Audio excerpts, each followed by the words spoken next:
Blog Talk Radio. Time for Sports Card Live. With Sports Card Radio's Ryan Tetters, Colin Tetters, MojoBreak.com's Dan Anderson, and your host, Doug Caskey. Dig it.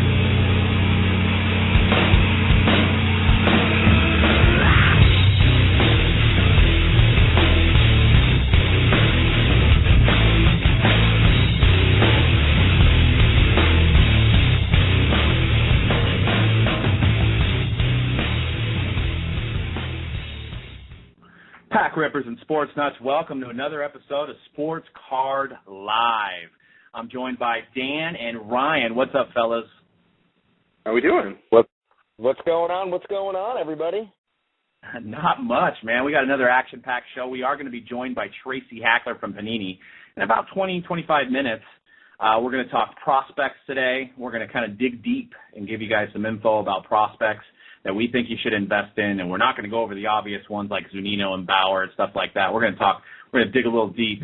And then at the end of the show, we're going to be joined by Rich from Leighton Sports Cards, and we're going to talk NFL 2012 products in review, the good, the bad, the ugly, the insert word here.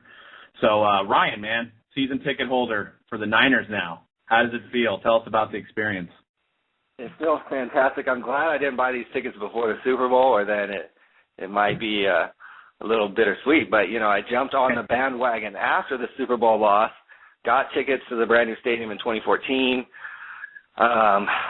Nice tickets, second level, beautiful view kind of on the side there. It's going to be a great facility. It's right in the heart of Silicon Valley, Cisco, Google, Apple, Samsung, Dell. I mean, it's, you know, internet money just flying everywhere. So I'm excited about it. So I'm definitely back on the Niner bandwagon. Dan, when are you going to join on the Niner bandwagon? Yeah, it's probably not going to happen. But it's good to see that stadium up in our old stomping grounds in Santa Clara, man. That's going to be pretty cool. And they got that stadium up quick. That was like, I mean, they started building that like less than a year ago. Yeah, definitely. Yeah. I mean, did they tell you about any of the innovations or anything, or are they still kind of working on stuff like that? It's going to be pretty baller. They're going to have two huge, like, big screen replay kind of things. It's going to be what I compare it to, and this is going to not be a good comparison to anybody who doesn't live in San Francisco. It's going to be like AT&T Park in the football season. Upscale, cheese and wine, kind of a baller experience. I mean, there are tickets that just for the seat license, they're $80,000 a ticket. And then not even a suite. These aren't even suites. These are just regular tickets on the 50-yard line. Then the tickets are $350 a game per ticket. So we're talking, some people are shelling out, and they've already sold those out. Like, those are gone. Wow. So there's a lot of money. If people don't know about the West Coast, there's a lot of money in the Bay Area, internet, Google, Apple.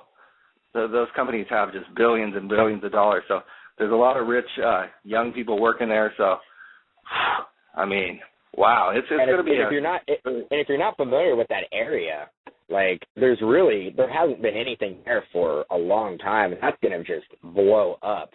There's going to be so many like little restaurants and like bars and like spots that are going to pop up, and that place is going to be just like happening. Definitely, yeah. Yeah, we're definitely going to be going to that. Yep. Hopefully the Rams start turning it around. You know, they did sign Titus Young for 10 days. He just guess it didn't work out. I think they said character issues, right? Yeah, something like that. And he's got a crappy auto. He's got a crappy autograph. I mean, like in cards. That was probably the main reason why they let him go. Like, your autograph sucks, bro. That's probably what they told him. Probably wasn't it. I mean, his autograph wasn't as bad as Agnew. Yeah, there's a few guys out there that I think the worst one. There's that one guy who has like literally 2 check marks. I think it's Brand Morency. Yeah, that was. Can't counterfeit that one. It's just too tough with the 2 check marks, man. I don't know if I can replicate that. Well, yeah, we're all excited around here in the Bay Area for the Niner Stadium, and I think they are even in the runnings for like a Super Bowl in like 2016 or 17. Definitely, the NFL goes to those state-of-the-art stadiums, and it seems like there's always a Super Bowl in Miami and New Orleans, so it'd be nice to have a nice West Coast one. I know they have had San Diego before, so it's nice to have bring it back to California here. I know we're all homers here, but speaking of California, Jerry Buss passes away, man. What a legendary Jerry Buss, owner of the Lakers, man. What do you got to say about that, Ryan, and the legacy of Jerry Buss? Well, I mean, the legacy was tremendous. He bought the Lakers, the LA Kings, and the Forum, I think, for like $67 million way back in the 1970s, I want to say. So what a deal that turned out to be for him. 10 championships. They made it to like 16 finals since he was the owner of the Lakers. Just kind of a flamboyant guy. Always had, even up to, even the last few years, he'd always have like young, kind of Playboy-esque kind of women around him at all times.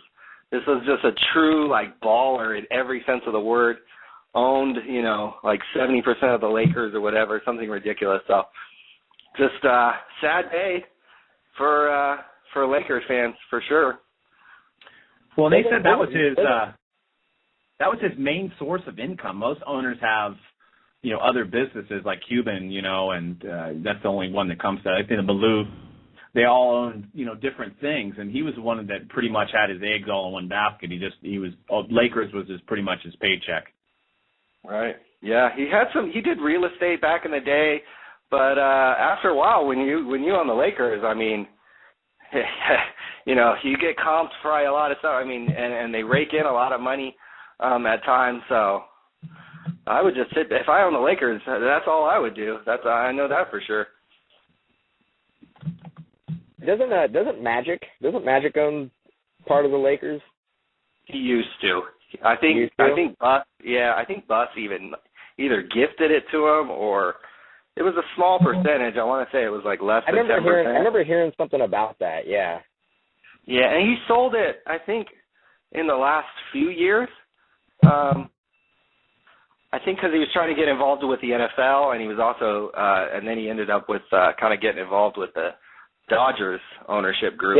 He had to free up some cash flow to sign all those free agents, man. Right. I think he sold all his Starbucks too, or something. He owned like a ton of Starbucks. So I mean, Adrian Gonzalez and Hanley Ramirez and all those guys. You're right. He had to free up some money. And he had to sell Magic. He had to sell Magic the Gathering off too. I think he has dude, Magic owns a bunch of stuff. I know he owns like a big movie theater in like LA and stuff like that too. That does pretty well, I think. Yeah, Magic Theaters or something like that. Yeah, true businessman. Crazy. Yeah.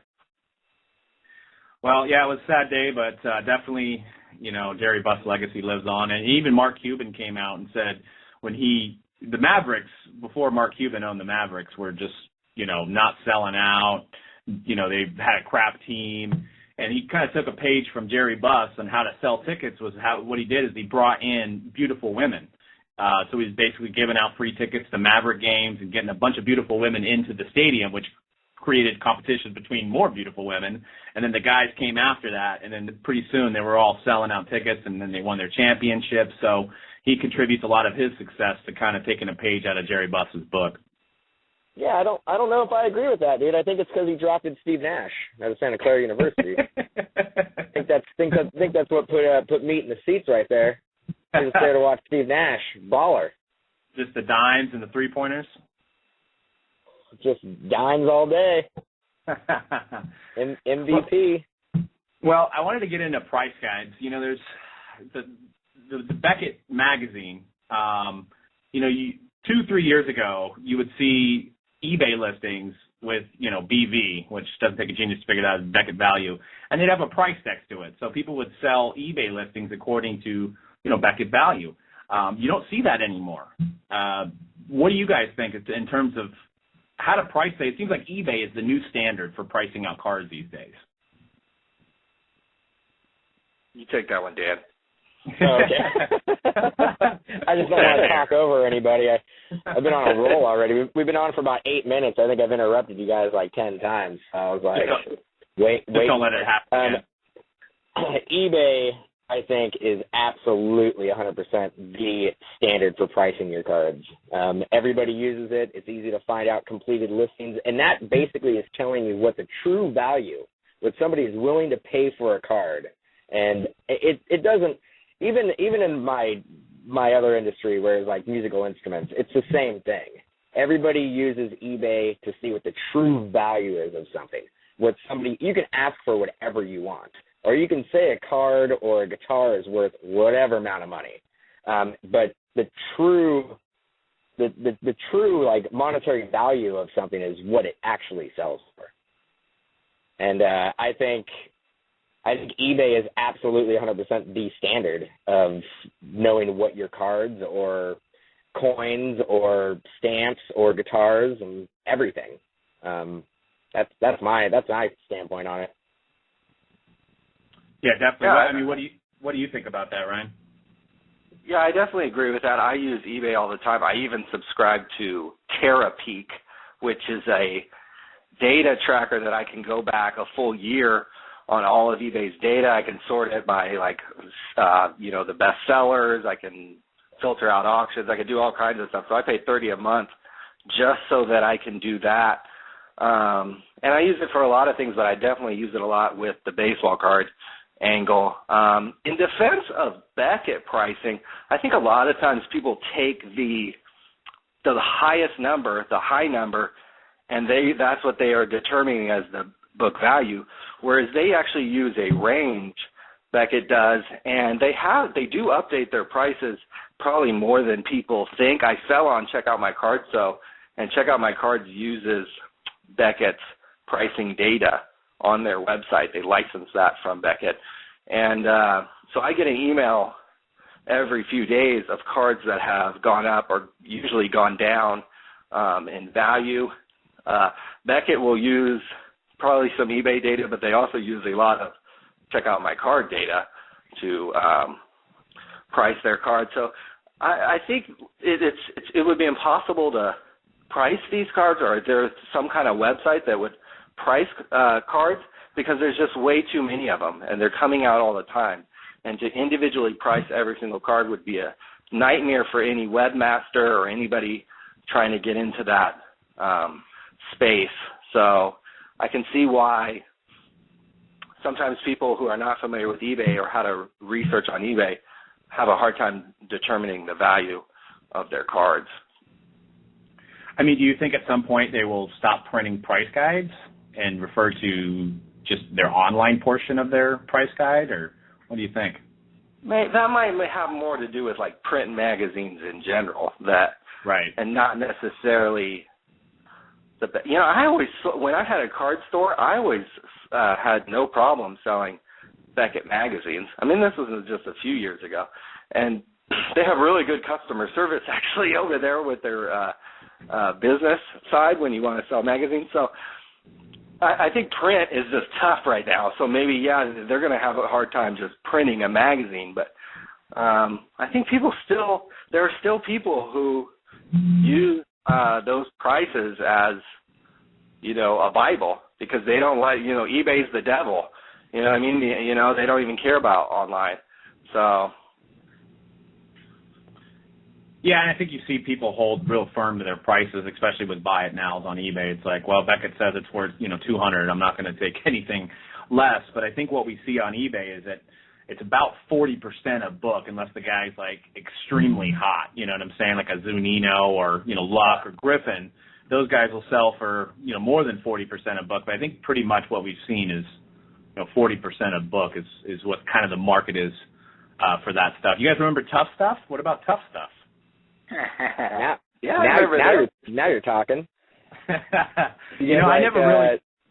They had like the starting. They had like prices for like starting lineup and like those old headliners and stuff like that, and that stuff was cool. It had like some really like obscure like card sets back in the day, like the sunflower seed card that you get and all that stuff. And it was kind of cool, man. It wasn't like I don't think it was published monthly. I think it was like quarterly or something like that. I remember it not coming out as often as Beckett. So you're saying I could have probably, if it was Tough Stuff was still around, I could have priced out my energy drink collection. Maybe. Like my Red Bull from 2002 can that I still have. We all know what top shelf energy drinks are. Better be mint. They better be in mint condition, bro. Yeah, it's a PSA 9.5, so it's close. I got it encapsulated and everything. Sweet. Special cylinder, encapsulation there. Right. And you can price your new old stock Crystal Pepsi bottle. New old stock? What is that, a music term? What's that? Where did you pull that one from? It's a little bit. The MI industry a little bit. I've heard refurbished before, but I've never heard of that term being thrown around. Dude, NOS, man. New old stock. Now you're just talking Greek. No. Well, we got our first guest on hold. We're going to bring Panini's own Tracy Hackler on the show here as I bring him on. Tracy, what's going on? Hey, how you guys doing? What's going on, Tracy? Man. How you doing? I'm doing well. No complaints. So what's new? I mean, you guys had the All-Star game that went over last weekend. Tell us a little bit about some of the events that Panini did and, what kind of crazy, cool stuff happened at the All-Star game. Yeah, man, it was a lot of fun. It was a kind of a whirlwind 4 or 5 days. We had just done the Super Bowl, 2 weeks before, and then we had a week kind of to catch our breath, and then went out. Actually, all drove down to Houston in a bunch of different cars, and our event started in earnest on Thursday. We had Houston Rockets All-Star James Harden signing at the Houston Sports Connection down there, which is a hobby shop, one of the bigger hobby shops in Houston, and then Friday we had Thomas Robinson in our booth at the George R. Brown Convention Center as part of the All-Star Jam session, and then Saturday we had Anthony Davis, the number 1 pick in the 2012 draft, followed by Michael Kidd-Gilchrist, the number 2 pick, signing, and then on Sunday we had Andre Drummond in our booth, and to watch those guys interact with fans of all ages, of all teams, it was a lot of fun. It created a lot of buzz in our booth, and really put our stamp on being the exclusive trading card manufacturer of the NBA, and it was a blast. It was the convention center was rocking from open to closed. Tons of passionate basketball fans and collectors showed up, and man, it was a blast. It was like I said, it was a whirlwind. Sometimes these events can leave you feeling kind of blurry, but it was a great time. Definitely. I mean, now was Panini debuting any products? Did you guys have like giveaways there? Tell us like what kind of Panini did as far as the trading card portion of the game. Yeah, absolutely. We created a special set. It was essentially 3 6-card sets. There was a franchise greats set that included the likes of Kobe Bryant, Kevin Durant, Blake Griffin, Kyrie Irving, a lot of our exclusive guys. Then we had a 6-card set of 2011 NBA draft rookies and a 6-card set of 2012 NBA draft rookies. And then to top it all off, we created 9 manufactured patch cards that had the All-Star Game logo on them. And the way that fans and collectors obtained those was to buy product at the NBA store. I think we had threads on sale there, and we had hoops on sale there. And so customers went in to the NBA store, bought the sets, brought their receipt over to us, so we kind of checked everything off, and we gave them those sets. So that, in conjunction with the autographs at our booth, kind of kept things hopping all weekend long. And then at at the Toyota Center the night of NBA All-Star Game, every fan who walked into the game got a pack or two of special Prism basketball cards, and that was cool. It was one of those things where we'd kind of forgotten that was a part of the deal, and so we walked into the game and they handed us, some Prism packs, and we're like, oh yeah, it was cool to keep opening them, and people around us, we'd watch them and they would trade with each other, and it was really cool to see that Prism is as embraced by the general basketball fan as it was by the basketball universe. Definitely. And it looks like you guys are having another big release tomorrow. I wanted to talk to you about Elite Basketball Streets tomorrow, and I'm just looking at some of the images on Panini America, the Nice Lance, your guys' blog, and looks like a pretty cool little set. Tell us some of the uniqueness, some of the new designs that are going to come out in Elite Basketball. Yeah, Elite's a brand that's been around the sports card hobby for many, many years, and it's been in basketball before, but hasn't been done since 2009-10 season. And the base design is very clean. Has the kind of classic Elite foil board look, but there's some nice logo, like a big Elite E. It's in the background of those that kind of makes those pop. And then a lot of long-time insert sets, venerable insert sets like Elite Series, Throwback Threads, the Aspirations and Status die-cut parallels that are so popular across the sports. Those are all in there. But the thing I think most collectors will appreciate about 2012-13 Elite Basketball is the inscriptions, acetate autos. We kind of reintroduced those in football earlier this season, and people love them, and I think basketball collectors wanted that too, and so we brought those back. And so each box will deliver 3 autographs and 1 memorabilia card, and a nice variety of inserts as well. So I think at least one of those brands, obviously, we'd like to do it every year. Last year was a non-traditional season in terms of the work stoppage, so we had to do things a little bit differently. But I think it's a product that is a staple for us, and hopefully 2012-13 reinforces that. Definitely, and love the acetate, man. We loved it in Elite Football, and then you guys actually did, which at Mojo Break, we have a man crush for die cuts. So you guys actually brought in the acetate die cut on card in limited basketball, which is pretty unique. And it's cool that you guys are bringing the acetate look design from Elite Football and bringing it into basketball. Pretty cool little set. We're all about sweet acetate. I mean, the thing, when Keith Hauer first brought around, he had kind of some prototypes of that limited rookie card that's shaped like the Rookie of the Year trophy.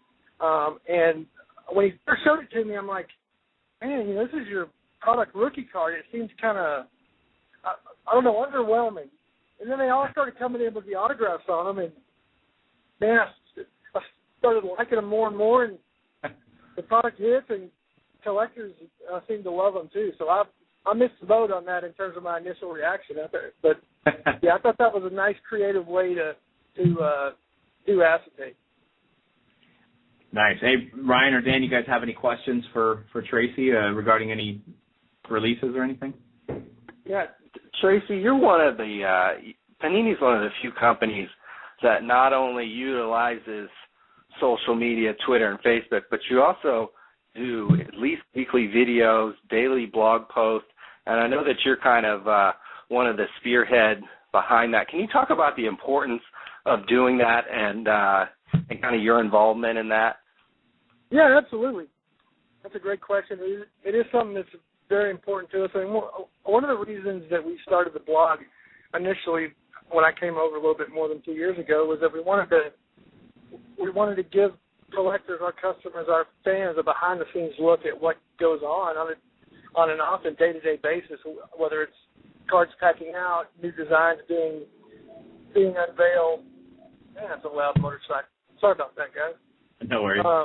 And so the videos, the behind-the-scenes, one of the things I could do every day of my life, if they'd let me, was is go over to our production facility and watch cards being printed and cut and inserted and collated. I think that's a fascinating process.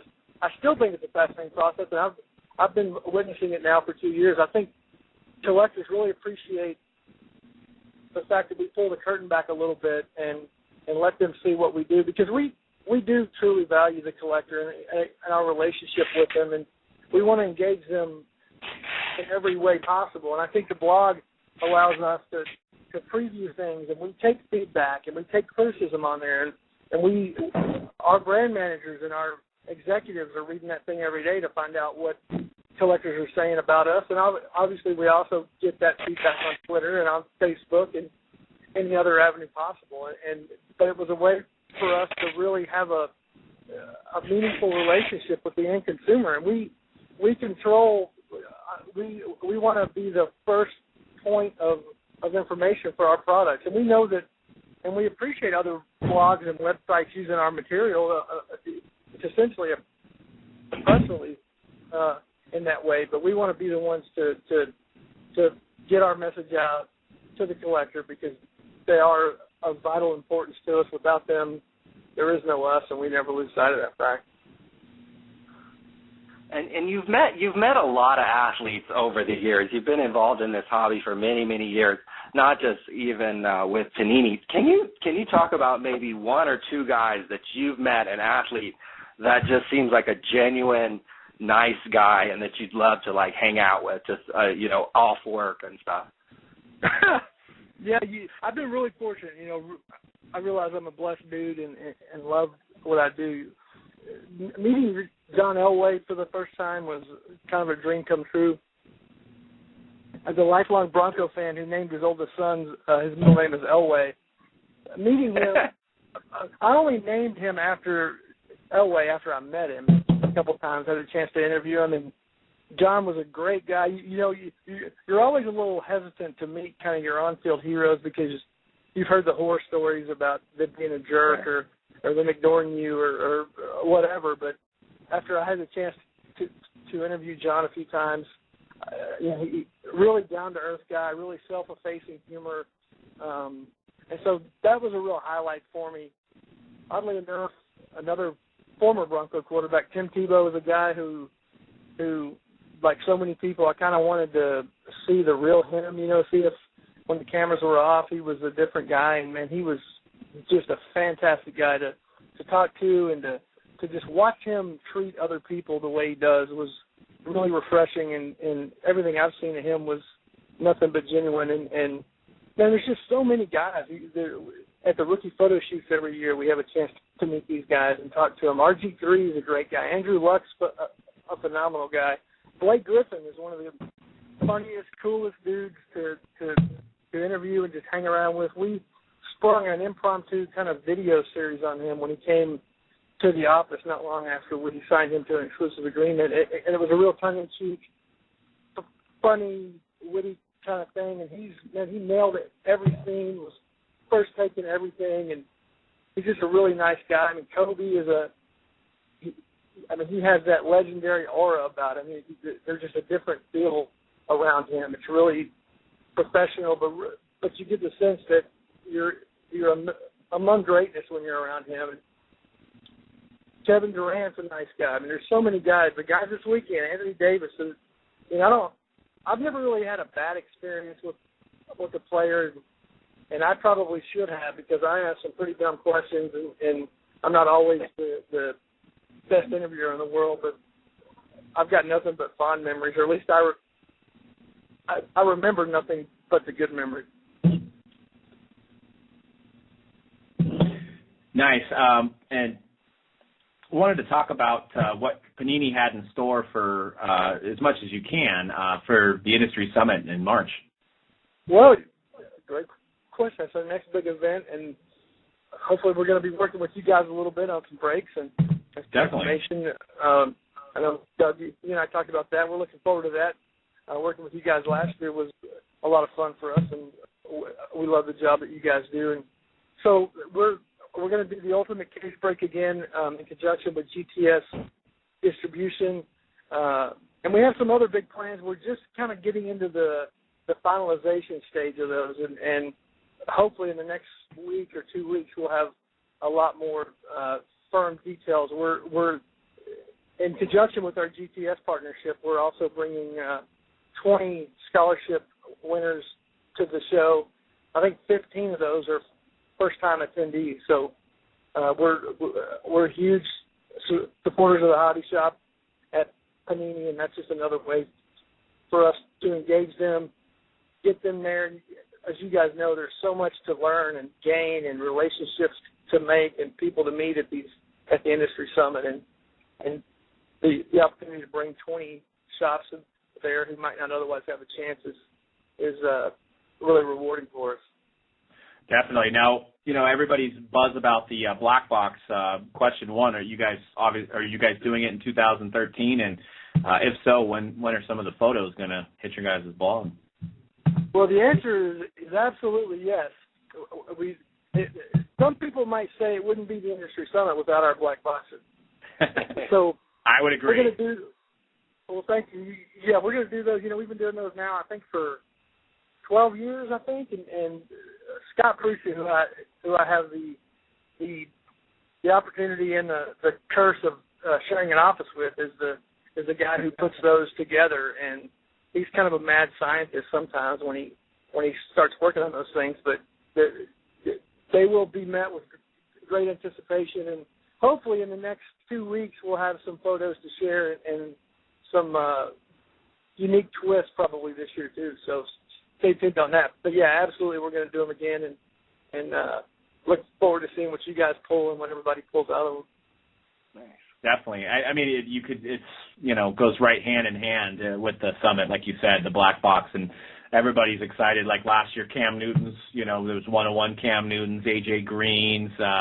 I believe you guys had some Sidney Crosby's out there, and the floor. I mean, people almost got trampled to get in that line just to make sure that they got their black box. So it's definitely. Line. Yeah. It's just cool because a lot of people can't wait. They want to open them right then, and you see all the trading and the buying and selling kind of right there on the spot, and it's just another way for us to give back to people who support us year round. Yeah, it's like grown men turning into 10-year-olds again. Mm-hmm. What was that? We had a few questions from our chat. People had some. Andrew asked about, do you have anything in store for the card show in Toronto in May? Is there any news on that? Is that the Spring Expo? Is that the one he's talking about? I believe so. Yeah, again, I mean, Scott kind of puts those sets together, and the Rapper Redemption will be in full effect. Obviously, we have a somewhat shorter product roster to choose from this year, but absolutely, yeah, we love going to that Toronto Expo twice a year. The fans and collectors up there are so passionate, and we love interacting with them.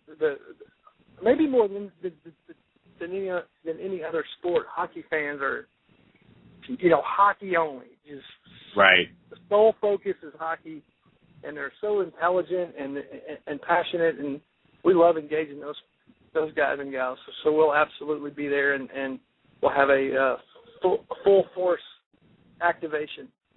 Well, and speaking of hockey, maybe you or Carvin can. I believe that's your hockey guy. Is it Carvin, your hockey guy? Uh-huh. Maybe they can sit down with me and Dan and teach us how to say hockey player names. Man, as long as I can be there too, because I can't tell you how many times I'll pull a card out and I say, I've got this time. And I butcher it, and they correct me every time. And I'm like, oh, my gosh.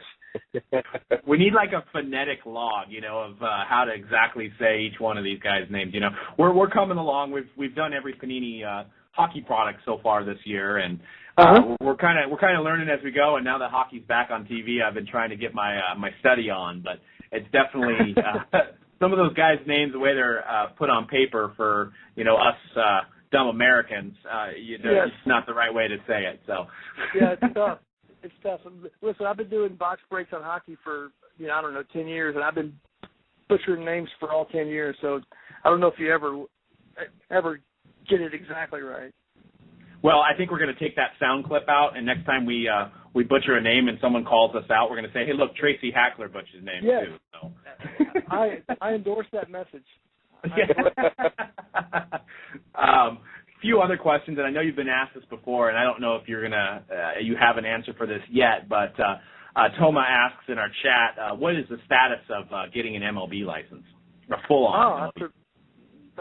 That's another good question. I haven't personally heard anything new on that front, but I think with every product that we make and we do the best that we can, we love having the MLBPA license and the USA Baseball license and the National Baseball Hall of Fame license, and we continue to create strong products. And I mean, we've made no bones about wanting to be or the only manufacturer with a licensed presence in all 4 major U.S. sports, and there's obviously 1 or 2 that we could be missing, and we want to have them all. So, but in terms of any new or recent developments, probably not a lot to report at this point, but stay tuned.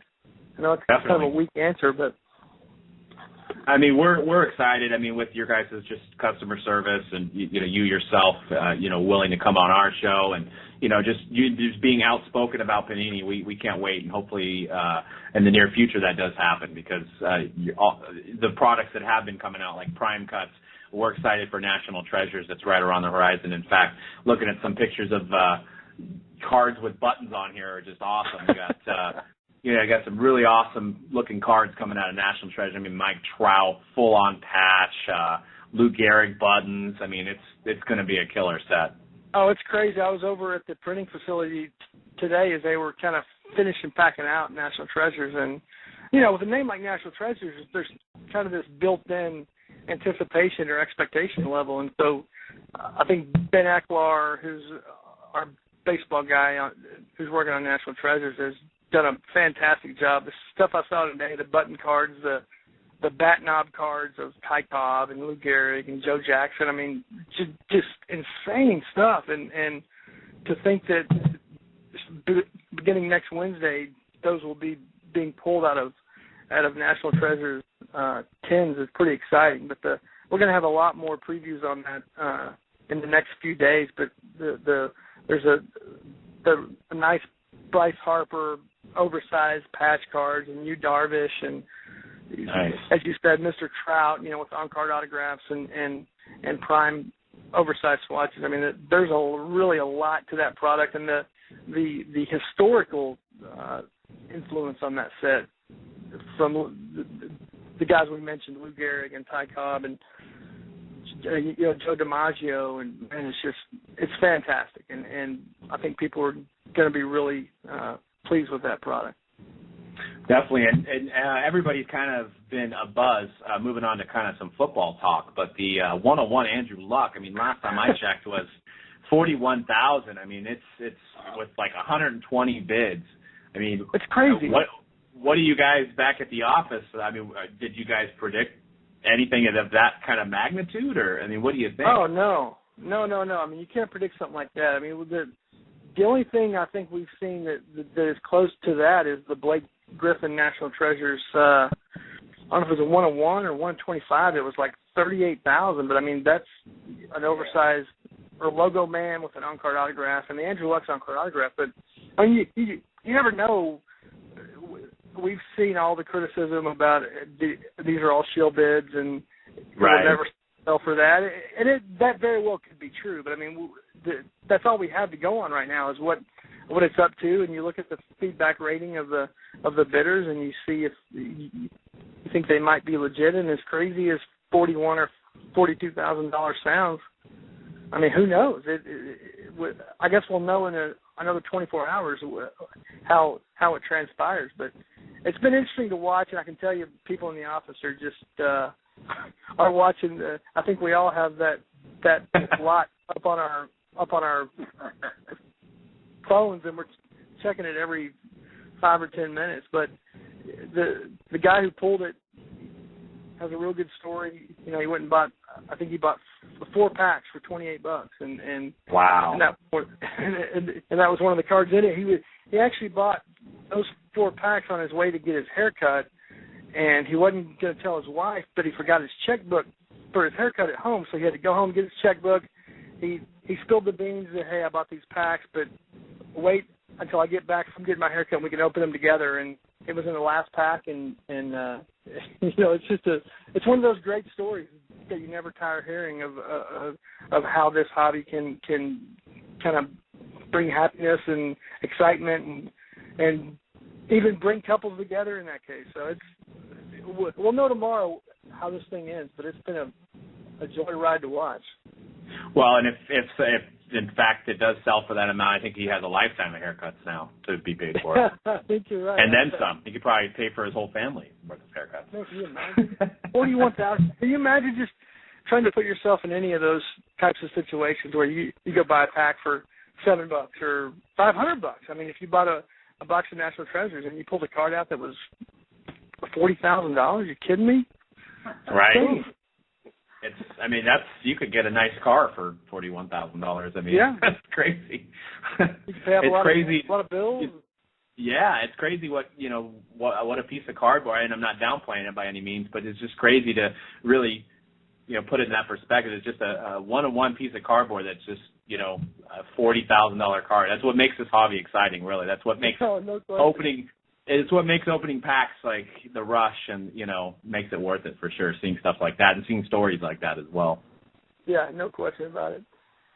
Definitely. Well, before we let you go, and actually Carl did have a quick question, but I think I can answer it. He says, how are your guys' replacements on damaged cards? And I know you guys have a gentleman by the name of Dave Sharp, I believe his name is, who runs your customer service. Yes, sir. He's fantastic, and we get questions every now and then on Twitter or on Facebook about, hey, I've got a damaged card, or hey, I just pulled an expired redemption, and we absolutely will honor expired redemptions. We'll absolutely do our level best to take care of damaged cards. And David Sharp has been our customer service manager now for, I think, 6 to 8 months, and he's really just done phenomenal things in that department in terms of outreach and interaction and being attentive on social media. And I mean, he as far as I'm concerned, he's hands down the best CS manager in the business. And if you have a damaged card, I can 100% safely say that you're in good hands with David.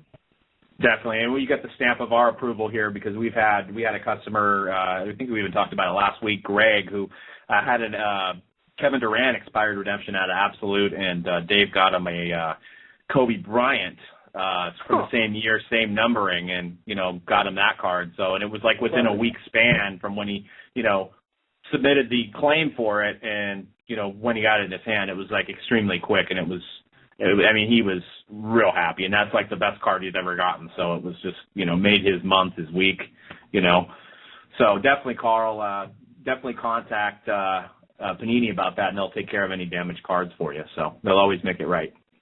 Yeah, and I can tell you, a lot of people can talk about how customers are number one, but we do more than just talk about it. We want to show it in our actions, and whether that's being responsive on Twitter or Facebook or the blog, or that's David Sharp answering questions at all hours of the night and taking care of customers. I mean, it's more important to show that you care than to say that you care.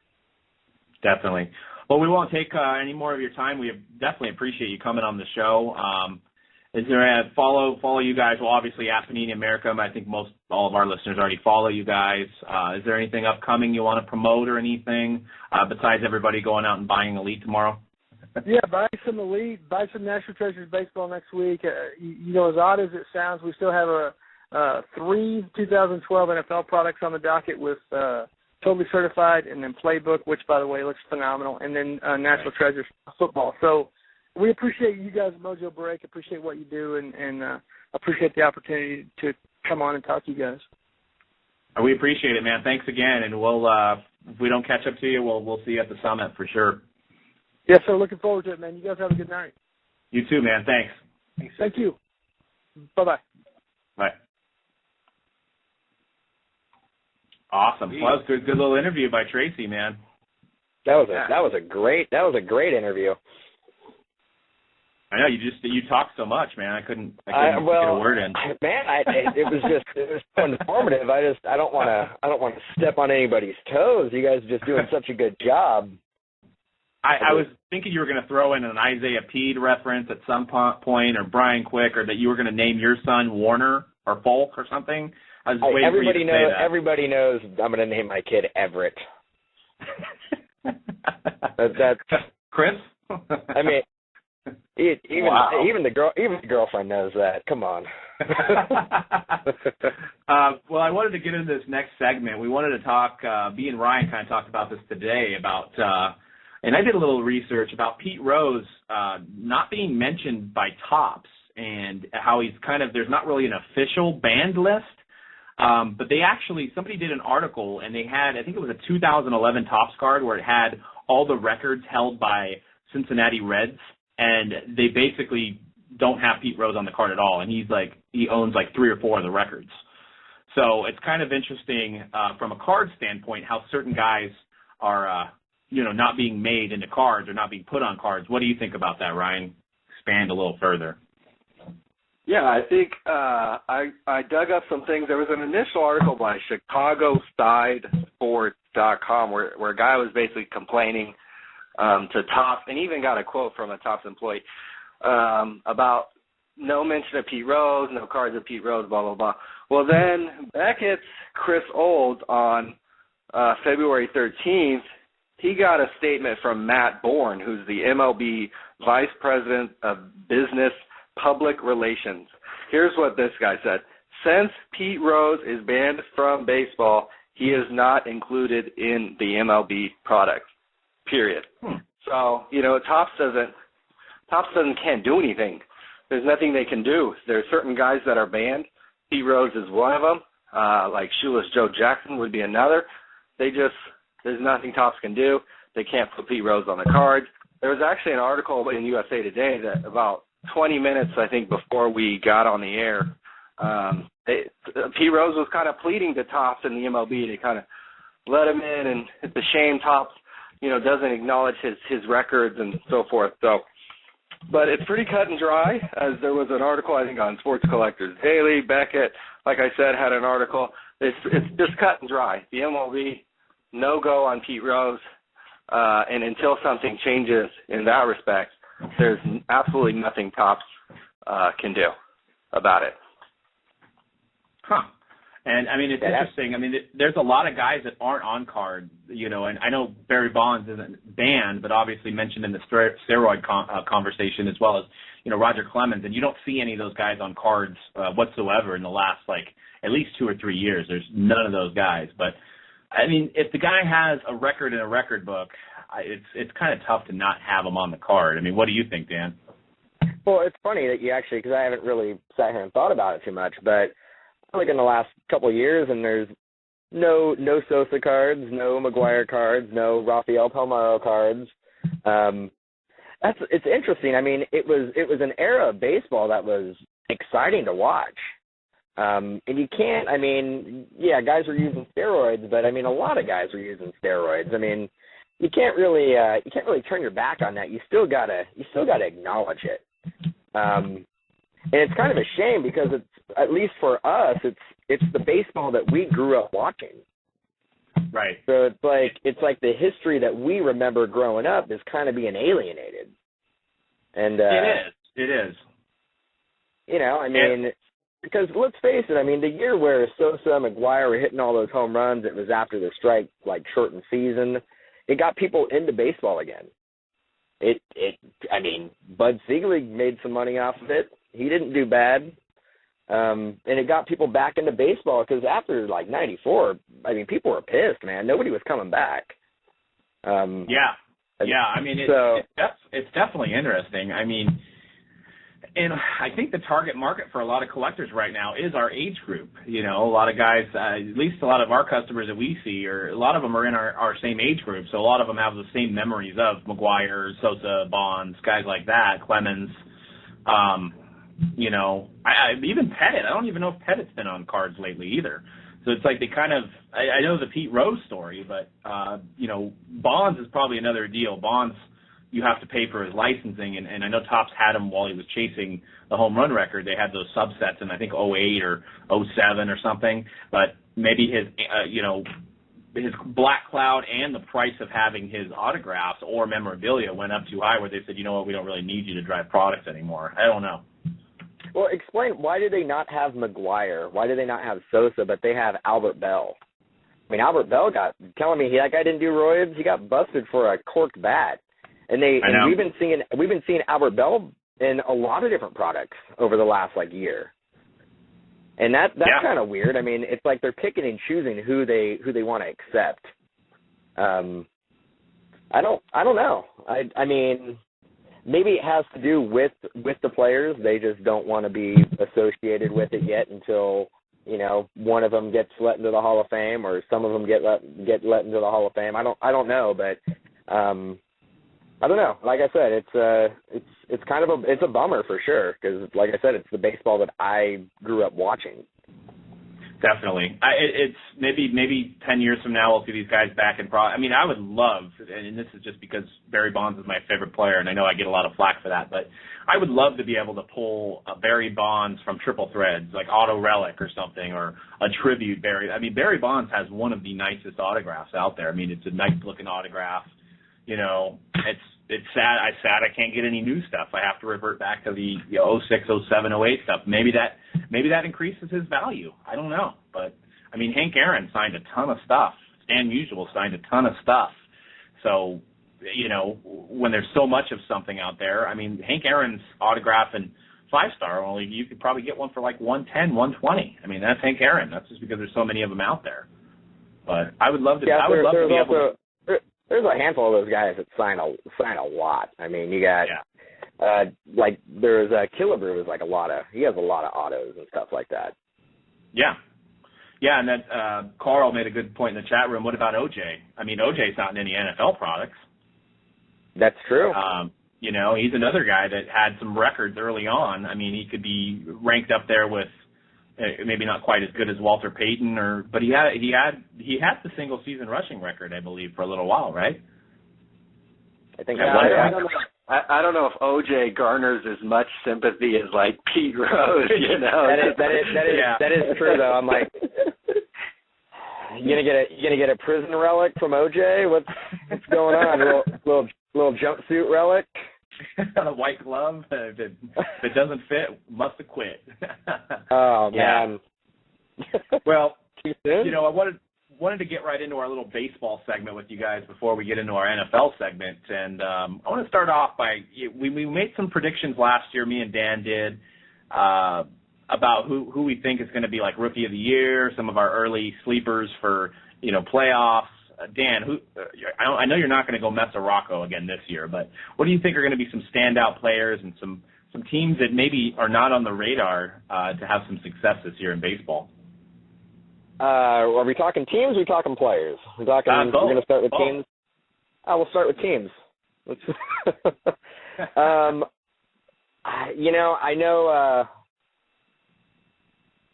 I think the Orioles are going to be pretty good. Yeah. With Machado coming back, they definitely got some thump in their lineup.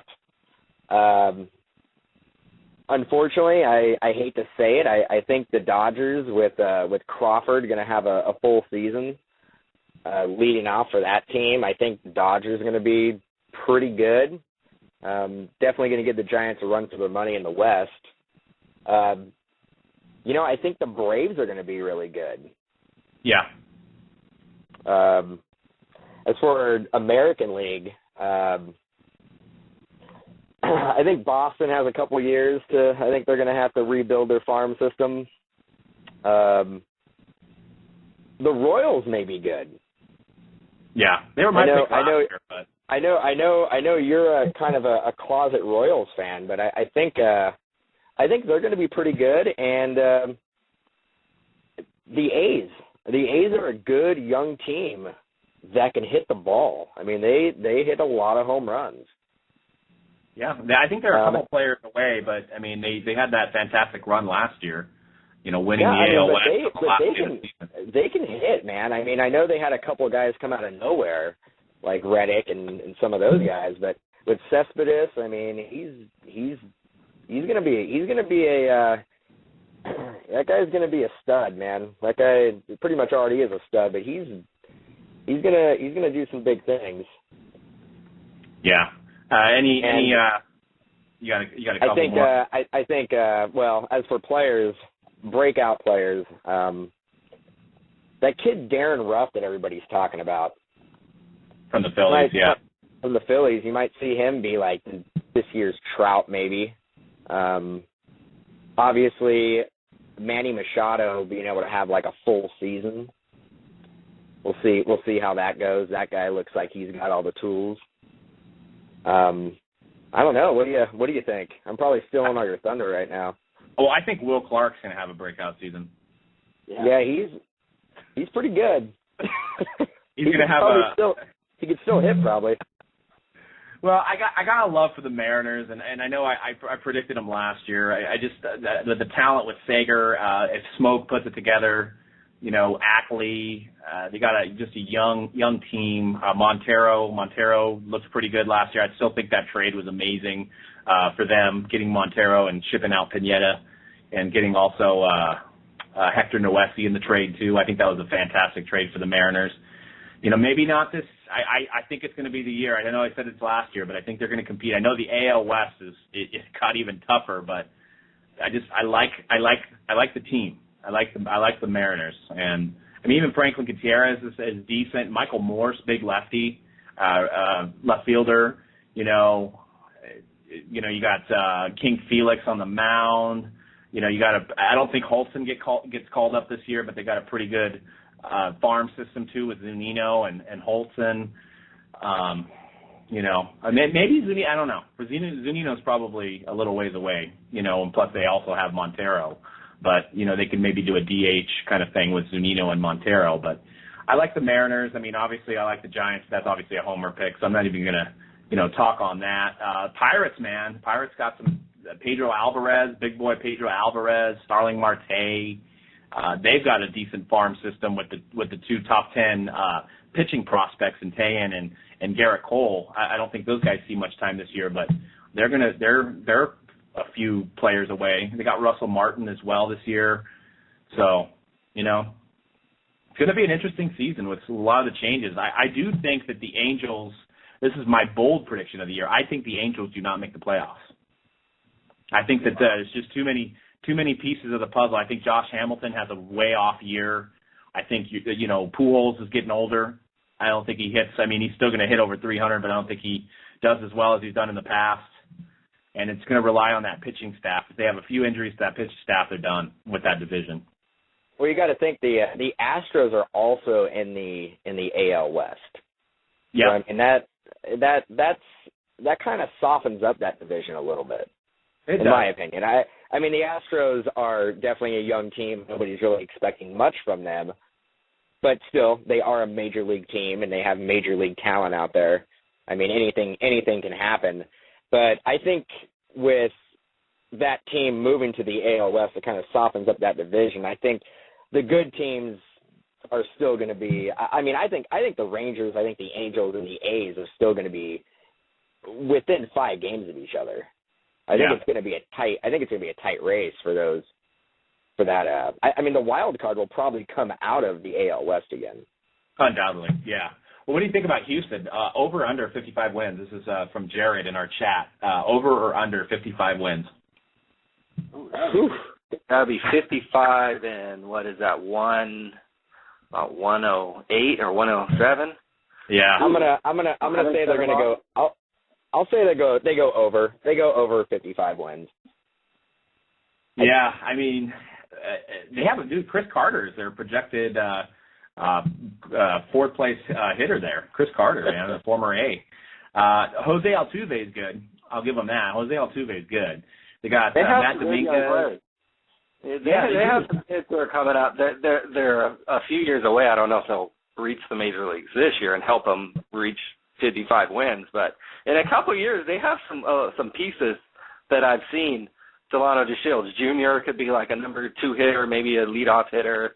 They have some big sluggers, weed smoker Jonathan Singleton, Domingo Santana is another guy who's like big, huge, strong guy that if he could just stop striking out, he'd be a really good player.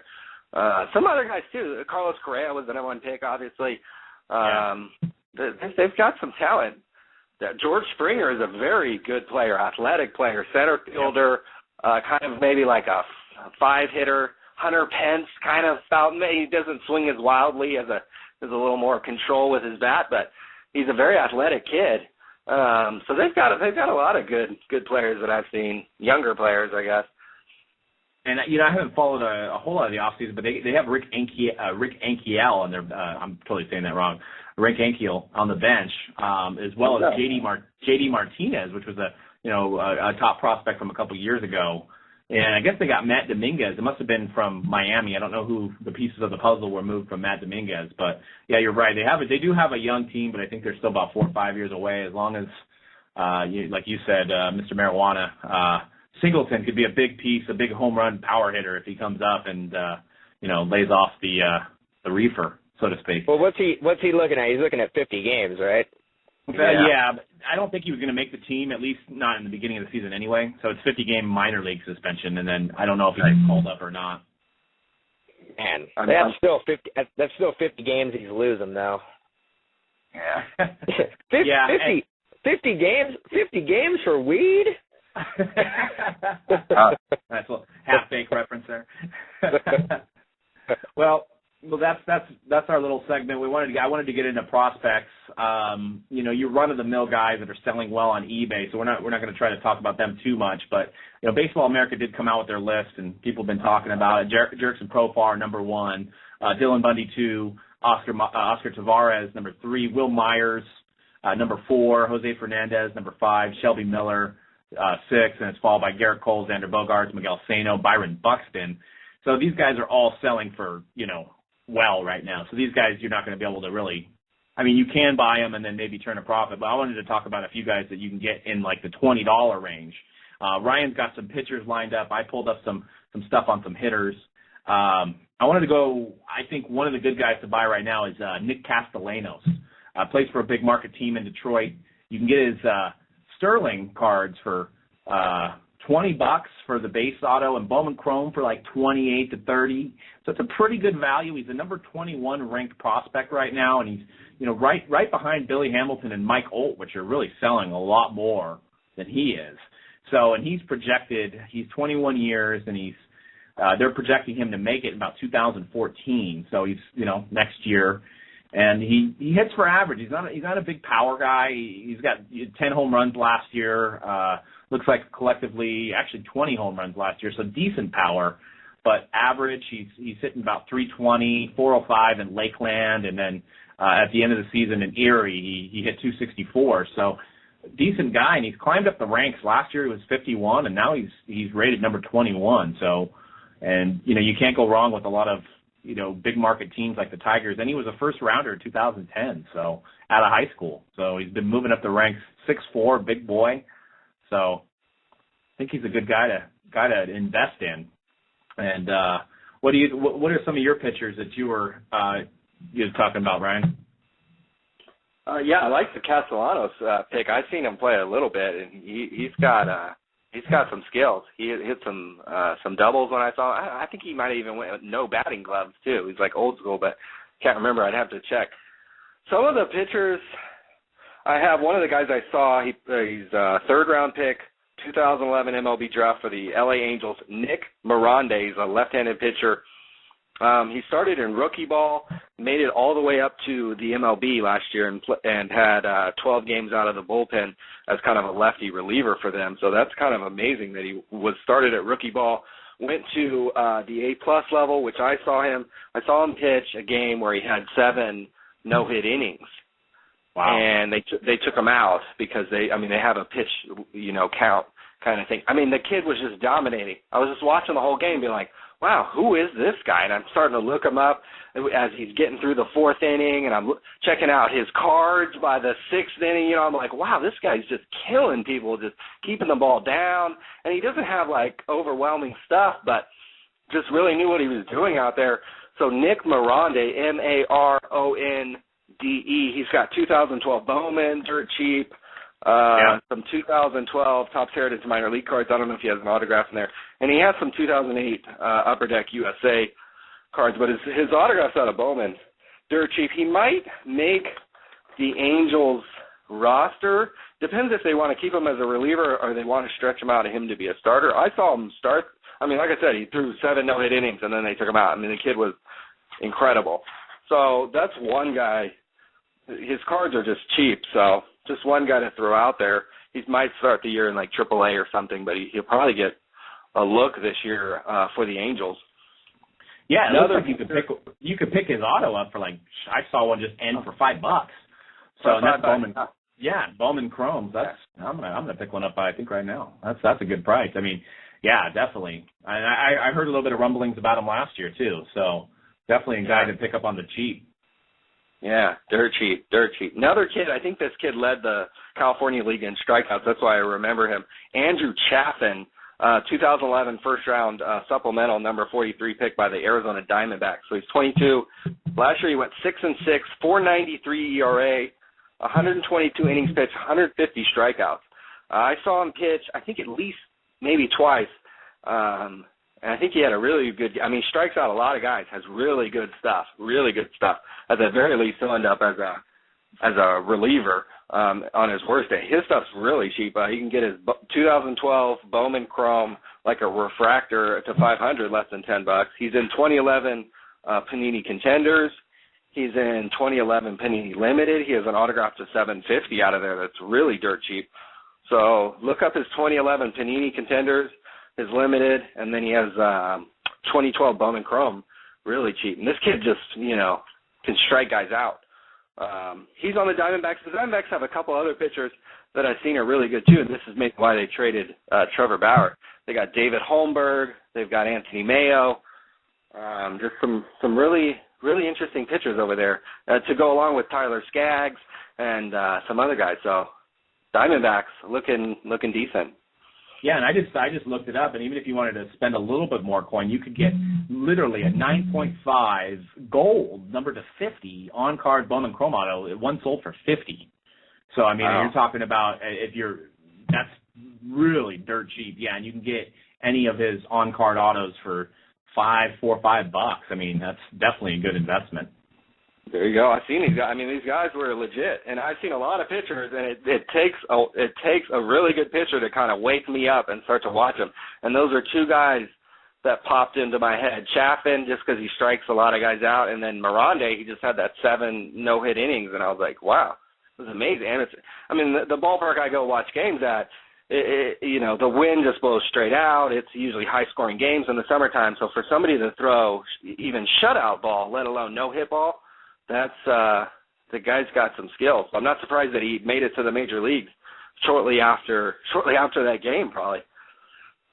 Yeah, and I wanted to talk about my buy of the week, and this is shows you how much Billy Ball pays off because everybody was complaining about the trade, but the A's brought in Miles Head from Boston. He was one of the smaller pieces to the Andrew Bailey trade, actually, and he's got some autos in Bowman Chrome, and the guy pounded 23 home runs last year, and with a consistent average too, and it just looks like he's not very tall. I mean, the weakness in him is his defense, but I mean, if he's a DH, like we said off air, if he's a DH, man, I mean, you don't need to even worry about his defense. And plus, defense doesn't sell cards. Hitting, long bombs and, breaking home run records and winning games with walk-offs is what sells cards, or 100-mile-an-hour fastball sells cards too. So, he's a guy to look at too. I mean, just to bring up some of his stats here, he was drafted out of high school. So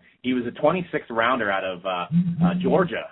So, and that was 2009 draft. So, those guys don't ever get hardly any attention being drafted that late. So he was in the Red Sox organization all the way up to, looks like 2011, 2012. He hit Stockton, which I know you have a story about him. He had 18 home runs in Stockton, which is their high A. And then he went to Midland and pounded out 5 home runs and only 234 plate appearances with a 272 average. He hit $382 in Stockton. So a guy that you can get for $4 or $5.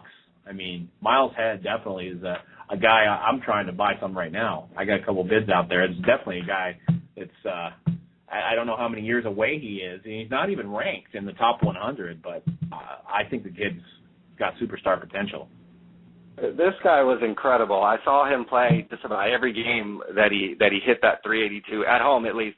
And the guy was just uncanny hitting ability. You'd love the guy because he'd come into the cage before the game and he'd have a Red Bull or whatever, and he'd just slam a Red Bull, and he had this like big, thick Southern accent and stuff. And he's kind of pudgy or whatever. I mean, the guy is just incredible. And there was one game, I remember there was one stretch of game, I literally think he was about 9 for 9 over the course of about 2 or 3 games against the Bakersfield Blaze, Billy Hamilton's team. So I'm sitting here, this kid just stroking hit after hit and home runs. I think he had 3 home runs in a game one time. I mean, this kid just uncanny hitting ability. So there's one game where he's had about 9 straight hits, and this is the first time I've ever seen this in my life. He struck out on to get his about this 10th hit. He struck out, and the entire Bakersfield Blaze dugout just started cheering. I've never seen that in all my days watching. And then so it was the third out of the inning, and so Miles Head was playing third base that day, so he's kind of and the third base dugout was the Bakersfield Blaze. So he's kind of looking in there, giving them a hard time, just kind of joking around and stuff. But I've never seen that where the other team, a professional team, minor league team, reacts it was the whole team just was like, oh, whoa, like, wow, we finally got this guy out. It was really incredible watching Miles Head play baseball for the first half of the season last year. I mean, the guy was just absolutely incredible. Definitely. Yeah, I'm going to try to. He's only got, I can't find any colored versions of his autos, but I can find a bunch of just base autos for like $4 or $5. He's also in contenders. He's also in 2011 Elite as well. So, and you can get those even, I'm sure, even cheaper than the Bowman Chrome version. So, to round out some of my guys on my list, and some of the guys in the chat are mentioning some names, like just go over these real quick. Max Fried is pretty cheap, a little San Diego pitching prospect. Chris Archer, he's in the top 40, and you can get an auto for $3, $4. That's courtesy of Jared in the chat. He's a Tampa Bay pitching prospect. Chris Archer is supposed to possibly make the team this year. There's a lot of guys that are, just kind of making the list from the chat here. Zimmer, Gausman, and Carlos Martinez. Guy I did some research on today was talking about a big market team. You got a prospect for the Yankees by the name of Mason Williams. He's 21 years old right now. You can find his Bowman Chrome for about $25. But, any Yankees guy, I mean, we talked about Slade Heathcott earlier, but any Yankees guy, man, I mean, once they get called up, their cards are on fire. I mean, Yankees collectors go gaga for these kind of cards. So if you invest in this guy early and he gets called up, I mean, he's not a big power hitter, but he does have speed. He had 19, 20, 28 stolen bases over 2 years, so he had over 50 stolen bases over the course of 2 years. Hits for average, 304, 298. So he could definitely be like the next, Granderson, next leadoff guy for the Yankees, So definitely a good guy to collect. And I think the last guy I did some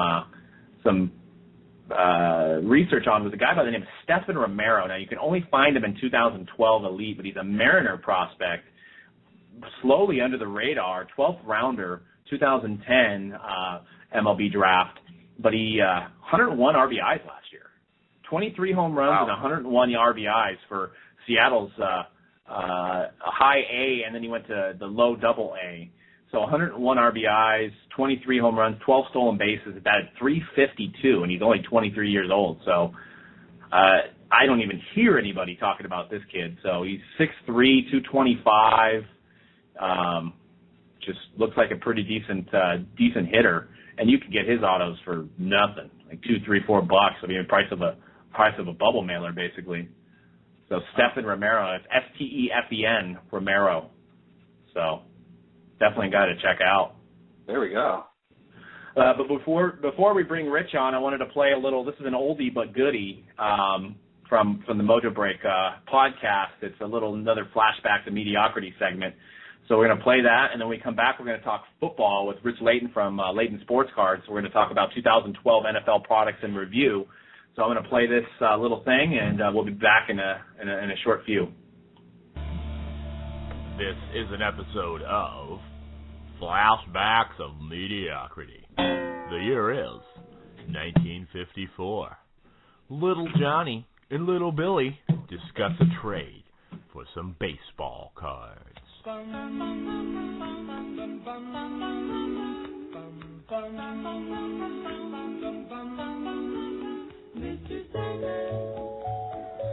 Hey, Billy.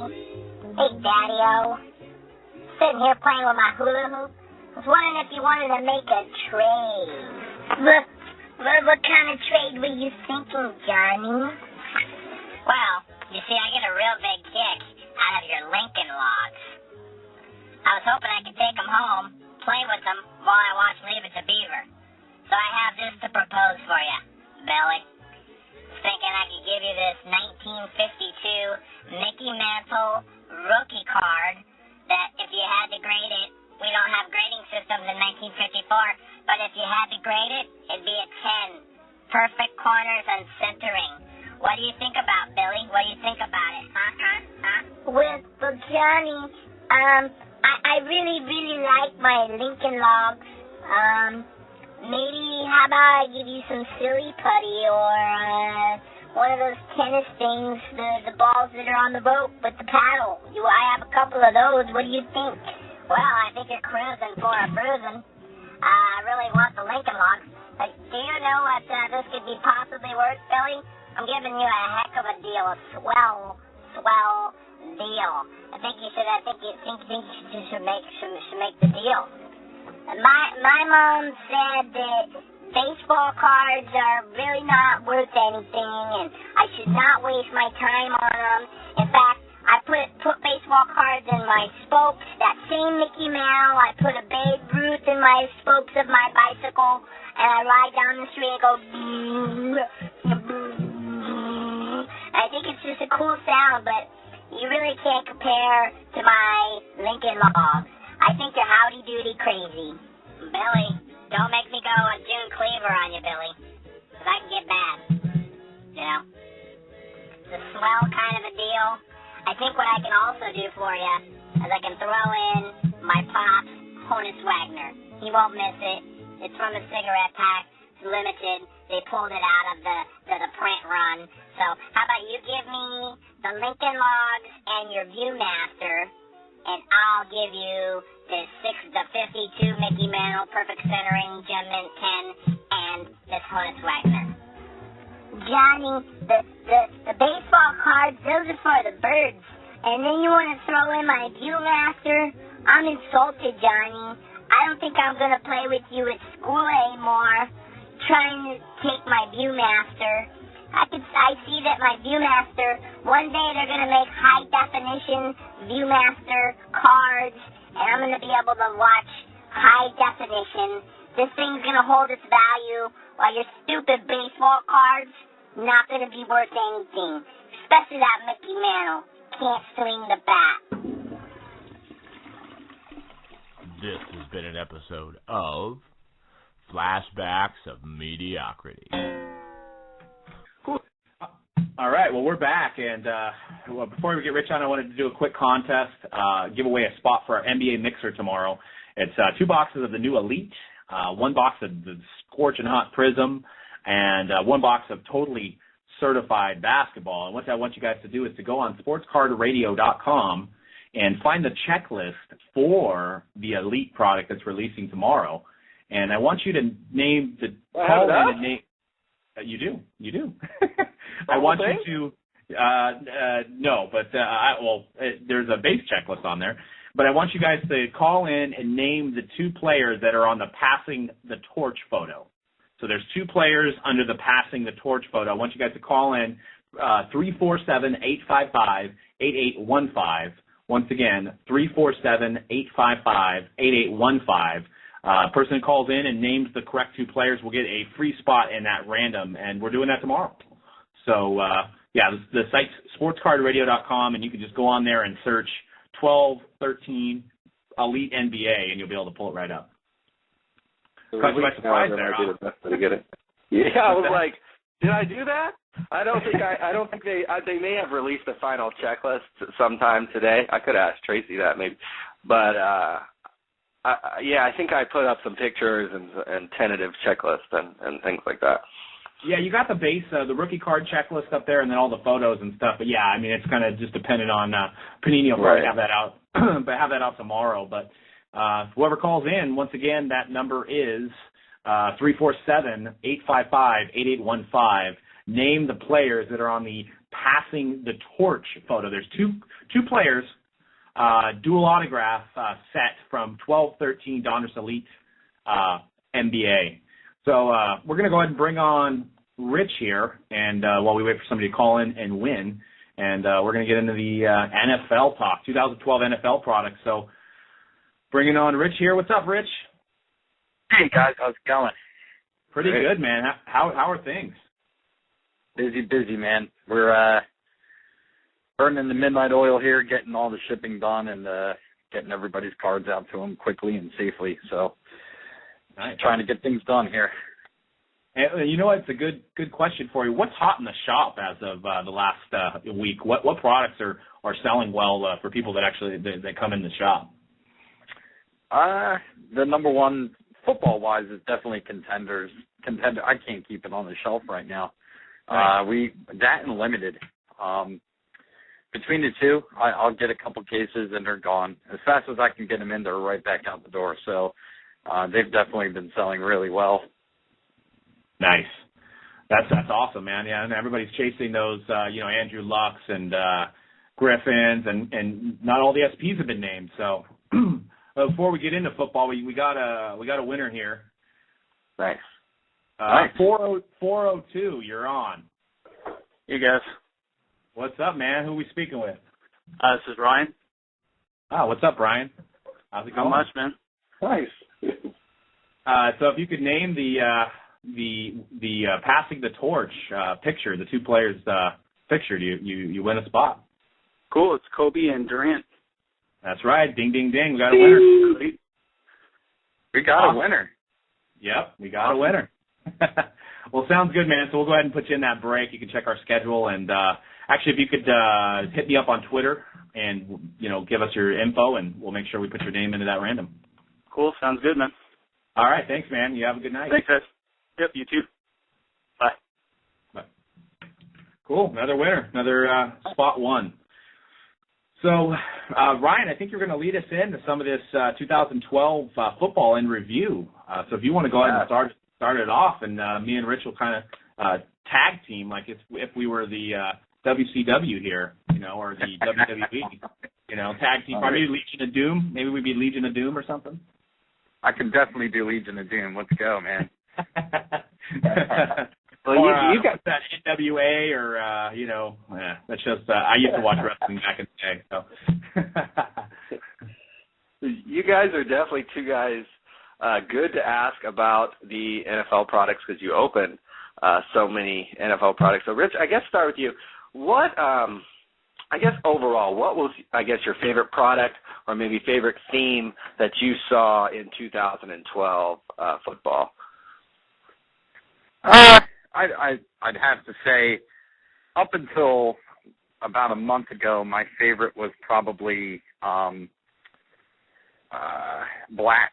Actually, I really enjoyed it just because of, well, to be honest, I like every card being numbered. I like the feeling that the entire set is limited, and I really enjoyed the subsets and everything else, the man-to-mans and the honors cards. They're just good-looking cards. The price point was a little high for the hit value, but the RPS rookies and everything in it were absolutely exciting. There was a lot of chase cards in the product, and it was a lot of fun to open. But once Limited came out, that just it took over completely, for me anyway. That's a product that every time we rip it, I feel like we're opening 4 different sets at once. It has so much to offer. So many of the hits are different, and it's just a really, really good set. There's so many different kinds of designs, and just all the rookies are in there. There's a few redemptions, don't get me wrong, but I think they did a good job of getting on-card autos from the bigger names, and the phenom hits in that are just unbelievable. I feel really strongly about those. I'm collecting a little bit of them on my own, plus I have a bunch in the shop, so yeah, limited definitely did it for me this year, without a doubt. Yeah, you know, I'd have to second that. I mean, the Momentum was my sleeper for the whole year, and it was hard to believe that I was still being able to get more of it, because I thought, man, 10 hits at the price point, you got Legends, you got crazy patches, you got, you know, Barry Sanders autos, and then Limited came out. And it's hard for me to pick between the two, but I would have to give it a go with Limited as well. You know, as much as I want to be devil's advocate and pick something different than Rich, I think Limited is just a phenomenal product. I mean, there is, I mean, after opening several cases, there's still a set that I will get, and I'll be like, wow, I haven't seen that set yet. You know, it was like yesterday we had like a team trademarks of Tony Gonzalez auto, and I hadn't seen that subset yet. I still haven't got a cut auto, which I know Rich has. So there's just a lot of, I wouldn't even, 30, 40, 50 maybe different subsets, plus just a mix of veterans, legends, rookies. I mean, it's just, the base cards are numbered. The base cards look great. The redemptions is kind of a bummer. There is a lot of redemptions. I mean, we have had some cases where there was 7 or 8 redemptions, but, you know, that's just kind of par for the course this time of the year of NFL products is, you know, they just don't, these guys can't sign 1 million stickers or 1 million cards. So, right. But I would definitely have to say Limited has been our favorite so far. Okay, then let's go to the other end of the spectrum. What was a product that maybe didn't meet your expectation or was just didn't work out for you guys, just in general for the 2012 football season? You want to take that one first, Doug? Yeah, I'll go ahead. I mean, I'd probably say Strata. You know, it was such an unbelievable hype for top Strata, and the clear cut, I'll give them that. That was a great design. You know, a full 2-color, sometimes only 1-color patch. But the base design was bad. The sticker autos were horrible. There was just, once again, it's kind of just a weird philosophy that Topps and Panini both had. Topps really focused on 10 of their releases so far. They've just been rookies, just 100% rookies. I mean, with maybe a 3% chance of a veteran hit. And it's just been, as it progresses into the season, it's just been like, come on, I want to see some veterans. I want to see some legends. And Strata had a lot of promise. It was a good price point, but it just honestly, it just didn't deliver. It was, you know, close to getting that Suck Facts award that we give out. I agree 100%, and I did agree with you 100%. And I thought about that one, actually, the other day. My wife and I were talking about the exact same thing, and she asked me what I thought was the worst product or my least favorite. I shouldn't say the worst because that doesn't exactly sound very good, but yeah. I felt the same way. I felt like it was like one card, like you were looking for one card a box. Right. Once you found the clear cut, it was like, all right, next. And right. It just, if you pulled it early, it just was, you know, 20 or so packs of nothing. And bummer, yeah. Cruised right along till you got to the next clear cut. And that was just, for a case break, it just didn't have it for me. But I feel weird saying it, but I'm going to actually say Triple Threads football. Right. I'd hate to say it. I know everybody loves it, and I actually enjoy opening it from time to time. But when I'm opening up cards that are valued at $200, $300, $400 a piece, Andrew Luck one-of-ones that are single-color relics, I have a major problem with that. And the lack of any veteran or legend presence in the product, like, whatsoever. I mean, it was just absolutely.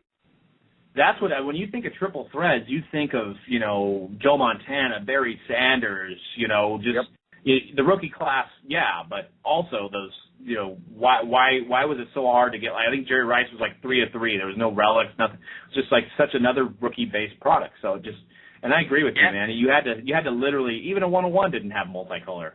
It was just like lack of color. But then their lower end platinum set had like amazing color, and it was numbered to 1,000 or 1,500. Right, and that's what actually frustrated me with Strata, is that Strata came out, and I thought to myself, at, you know, a box that originally retailed for, what, $80 or so out of the gate until it went way up, maybe $90 or so. It wasn't $100 a box out of the gate. Right. How did they come out with this high-technology card with an on-card auto on an acetate card with a gigantic patch in the background for $80 a box? Meanwhile, you're spending $200 a box for 4 hits, and none of which can compare to 1 hit out of that $80 box product. Right. That blew me away. I don't understand the concept behind that. I don't know where it came from. I don't know. Maybe it's the card snob in me coming out or something, and I'd hate to say it, but man, when I open a $200 box of cards that only has 4 hits, I need to see some color in those relics, and I need to see some on-card autos, you know? Yeah, and even the design was just kind of cheesy. I mean, I don't know. There has been some big hits pulled, and if you get a book card and stuff, those look nice, but, you know, once again, it's all sticker autos and single-color relics, and you know, Topps head-to-head with Panini. Panini, I would say, won 10-2 if it was a baseball game, 10-2. There was 2 products that I think there was 2 products that I think Topps did well on. It was probably Topps Chrome, which they didn't really change much. Topps Chrome did well, and you know, honestly, I'm struggling to think of another one. Maybe Inception. It's just they took a very cookie-cutter approach to all their products this year. I don't know, it might sound cheesy, but I thought Prime was actually okay. I didn't mind it. I didn't mind the 4 hits, and I didn't mind the price point. Actually, again, yes. It I forgot about Prime. pretty quickly. Yeah. You know, you could do inner case breaks of that stuff, and you could sell it at a reasonable price, and it felt like, other than a couple teams that usually aren't represented well in Topps product anyway, usually every team did pretty good value-wise. And there was a lot of triple relics and a lot of quads and a lot of, you know, they had the football relics in there and the, you know, they had a lot of autos. And, I mean, there was, again, a lot of stickers and everything, but for the price point and 4 hits a box, or was it 6 hits? 4 hits a box. It's, you know, that was a pretty good product. I forgot about that product, and that was good, and it was a very good value, and one of your hits was usually a $30-$40 hit. You know, out of each box, it was very well collated in terms of a Topps product. So I do agree there. Yeah, I think. I mean, when I compare it to a Panini product, it was probably closer to like a little bit of a higher level prestige without all the base. You know what I mean? Meets a relic card, if you will. It's for the price point and everything else, they may have beat Panini on that level of a product with Prime, in my opinion. But everywhere else, pretty much across the board, in terms of high and low end, I don't think it was anywhere close. Yeah, and I'll give them actually a 10-3 because Sterling was good. Sterling has some decent value. Yeah. I that's another one that kind of bothered me too. I felt like it was when we opened an 8-box case. 1 box on each side of the case was absolutely unbelievably overloaded. And then the other 3 were just complete duds. At least that was my, you know, from my experience opening the product, that's how I found it anyway. We would open, you know, a 4-box case, and every time there'd be 1 box that was just, I felt like they put all the hits from 1 piece into 1 box and then just let the other 3 go. I don't know what happened there on the collation, but you know, that was my take on Sterling anyway. I agree. Yeah. Well, let's talk a little bit about the upcoming season. We've got NFL draft talk. We've got NFL Combine kind of coming up. Rich, what do you think about kind of this 2013 NFL draft class? We know that most football products are heavily centered around rookies. It doesn't appear as though we have an RG3 or an Andrew Luck situation. What do you think that does to this card market, at least before they start playing games, and a bunch of sets are going to be released before they even hit the field? Well, what do you think about the 2013 and the football card prospects? Yeah, that's very interesting question, actually, because Doug and I actually spoke about this earlier on our daily chat, if you will.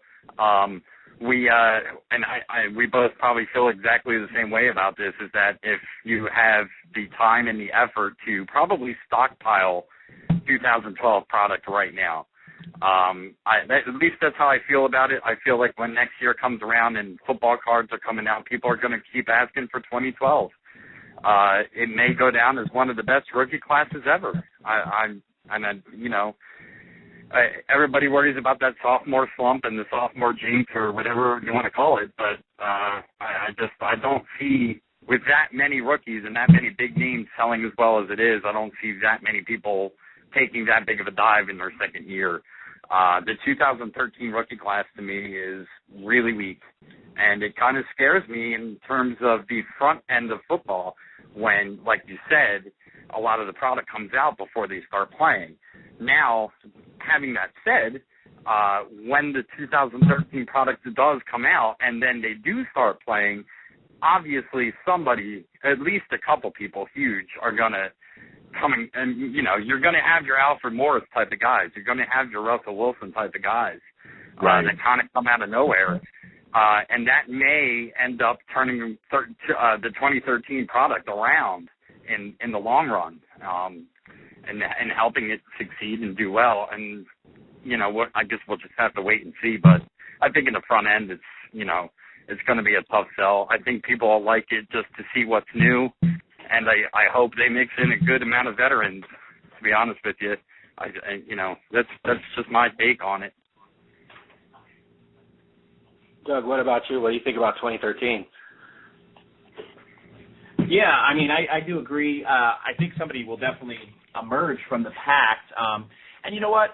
I'm a little scared too. It'll be definitely interesting to see what they will do with the Rookie Premier, because last year it was all offense. There was not one defensive guy in the Rookie Premier. The year before they had Von Miller and Marcel Darius for defense. There's going to be a lot of defensive guys drafted in 2013 in the first 10 picks. So are they going to throw some in the Rookie Premier this year? I don't know. So we'll see. I'm thinking, if I had a prediction, there's probably going to be 5 or 6 Rookie Premier guys that are going to be defensive guys this year. So, and if they do flop, if the product flops and the rookies just aren't hitting, I would assume, I don't run a card company, but I would assume that they would go back to putting in legends and vets and the year before guys like more Griffin, more Luck or something. They would probably, I would think they would figure it out. Let's hope. Okay, so let's take that question. Let's say these rookies are just average, and they're not Russell Wilson, they're not RG3, they're not Doug Martin, they're not Andrew Luck. Let's take that. What would you do if you were a product manager for Panini or Topps or Upper Deck or anybody who makes football cards? What would you do gimmick-wise or innovation-wise to ensure that people are going to enjoy 2013 sets? Let's start with Doug on that one. That's an awesome question. Maybe do more memorabilia-style redemptions. I think that there's definitely a market for it. It's a bummer pulling it out of a pack and you don't have it in hand, but I see the memorabilia trend upticking, so it'd be nice to, maybe some limited number to 10 Andrew Luck, jerseys. And I think that they hit on a right idea with their game day. This is Panini. Their game day insert set, which actually had game-worn, dated pieces of jerseys. So I think they can do more of that.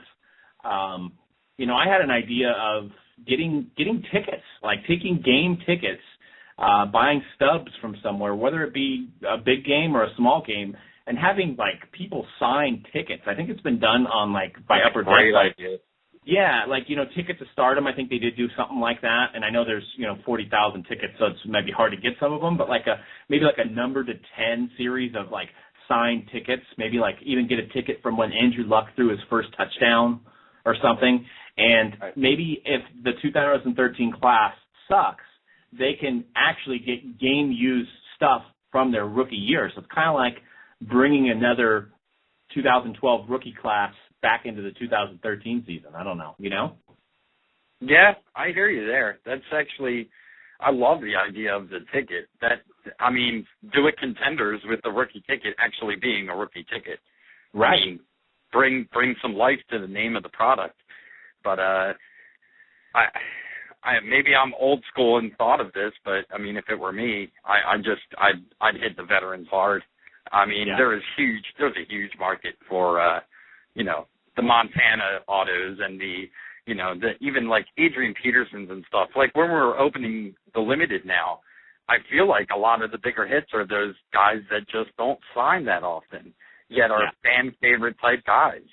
I mean, like we pulled a Rob Gronkowski inked the other day, and everyone was like shocked over it because, well, there's just not a lot of Rob Gronkowski autographed items out there. Right. I mean, I guess maybe he just signed with Panini or however it is. I'm not sure what, is in his contract or anything, but I think if the companies are smart, they'll go to the fan favorite type players. I think they'll go back to the veterans, even the Hall of Famers. Definitely try to introduce something more along the lines of chase cards rather than just chase players. Bringing in like a dual autograph, Steve Young, Joe Montana type thing, or doing dual autographs of old school guys, and I'm all about the dual inks and the quad inks and the 8-player ink. I think they're always the biggest chase cards, and if they do it right and they learn early that the 2013 class just isn't going to cut it, and it's going to be really hard to match the sales that they did this year. It's going to be really, really hard. So they're going to have to come up with something, especially early, to drive the sales and carry the product the way they were able to this year. Hey, what about this? I just came up with an idea. This may be just coming off the top of the dome, but what about like more personalization? Say you pull an RG3 redemption for a personalized 8x10, or you can even expand that idea and have RG3 do a personalized voicemail for your phone. You know what I'm saying? Do a ringback tone. Yeah, you could be like, hey, this is RG3. You reach Doug's phone. Leave him a message. Go Redskins. You know what I mean? Like, awesome.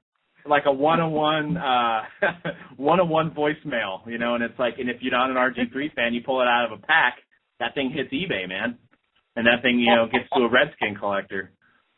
Oh man, that's good. I like it. Call Tops.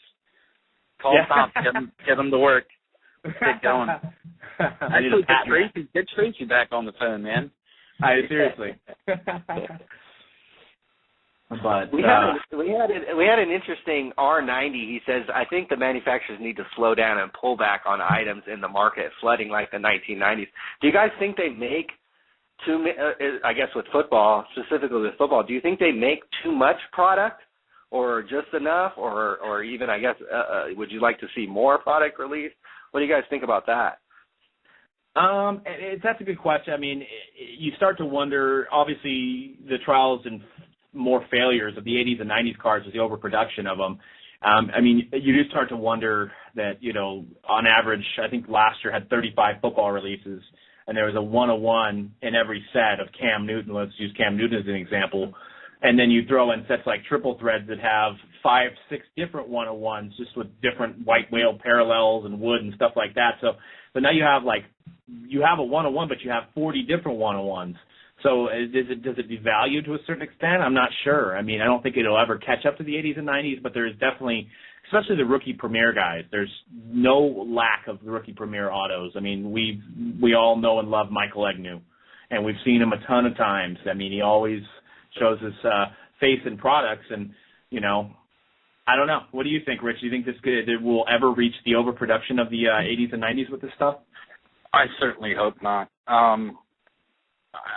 And I actually think about it a lot. Obviously we go over our pre-orders all the time, and we're listing new product on the site all the time. We're promoting new product on the site all the time. We're researching new product on the site all the time.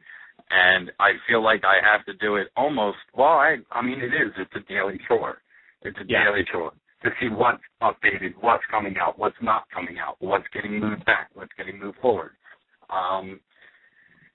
I think there's room to actually cut the production probably by at least 20% across the board. Yeah. I really do think that. I think there's probably there's sets that just to me don't have a meaning like maybe I'm a little old school in that sense that I feel like certain sets should have a purpose, have a place, if you will.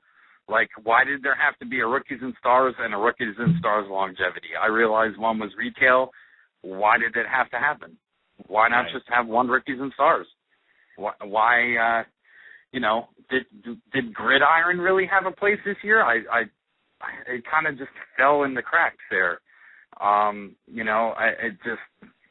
I don't know. There's a lot of sets that we could have done without this year, and I think it would have driven the prices on those RG3s and Andrew Luck. Even with the sticker auto, I think that the price would have been much, much higher, and which makes it highly collectible, and maybe some collectors aren't able to get those cards because they're so expensive, but I mean, honestly, I'd have been satisfied with Breaking Limited and Black. And, the cards we named earlier, I could have just busted cases of those all season long, and I would have been quite satisfied. But, I mean, with the high-end stuff, I think they have to really stick to their guns with that. It's just the market and the bigger collectors out there are always going to bust the high-end stuff, and the more effort they put into it, I think the better off it is for everybody across the board, for all distributors and for all the collectors. That's how I feel like that. Yeah, I mean, I'm torn, obviously, because, new products means new breaks and stuff like that, so I'm a little torn. I do, it is such an ADD industry, and I think we've turned it into that with all these releases. So everybody's like, oh, what's coming out next week? What's coming out next week? And I think some products are forgotten. And as a card store, I'm sure you're like, well, I still got, 10 boxes of, Panini signatures. Well, now you're releasing Momentum, and people don't want signatures anymore. They want the new stuff. So it's like a good thing and a bad thing to keep re-releasing product. I almost think, maybe to take a page out of the 80s and 90s, what if they did, like, I think it was like Stadium Club, where they did the high and then they did the low. What if they did, like, they released a print run, that had certain people in it as, like, Series 1, and then they did another production run with different people in it, but it was under the limited hub. So you got limited set 1 and limited set 2. So you could kind of like re-release your same product but with different hits. I don't know. That might be something to explore. Where that might be. That's a good idea. But it also goes back to the whole, I mean, it would take a while to wean the customers off of that expectation of a new looking product every week, 2 weeks, 3 weeks, and that would take a bit. You would have to develop new buying trends and spending trends, and that's something, obviously that's a little bit out of my ballpark, but that's something for the marketing research people to take care of. But the people expect something different looking when they're opening a new product.